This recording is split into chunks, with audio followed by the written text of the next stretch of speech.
নেপালের উত্তর সীমান্তে পাহাড়ি ধস ও বরফ গলে হঠাৎ করে শুরু হওয়া বন্যায় ব্যাপক ধ্বংসযজ্ঞ চলেছে।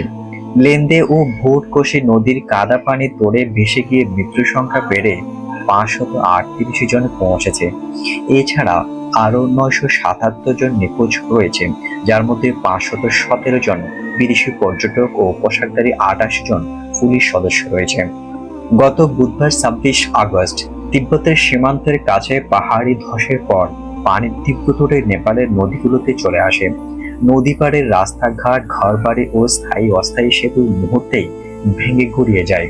নদীর খরস্রোতে ভেসে যাওয়া মূল ঘটনাস্থল রসুয়া ছাড়া অন্যান্য দূরের জেলাগুলো থেকেও প্রতিদিন লাশ ভেসে উঠেছে। নদী থেকে একটার পর একটা লাশ উদ্ধার হওয়া হাসপাতালগুলোর মরদেহ রাখার জায়গায় টানাটানি পড়েছে। চিতবন জেলায় সবচেয়ে বেশি লাশ পাওয়ায় সেখানকার একটি পরিত্যক্ত ভবনকে অস্থায়ী মর্গ বানিয়ে শুকনো বরফ দিয়ে লাশ রাখার ব্যবস্থা করা হচ্ছে।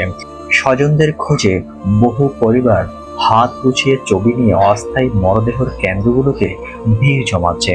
যে লাশগুলো শনাক্ত করা যাচ্ছে না, সেগুলোর ডিএনএ নমুনা ও আঙ্গুলের ছাপ নিয়ে বিশেষ নম্বর ট্যাগ দিয়ে দাফন করা হচ্ছে।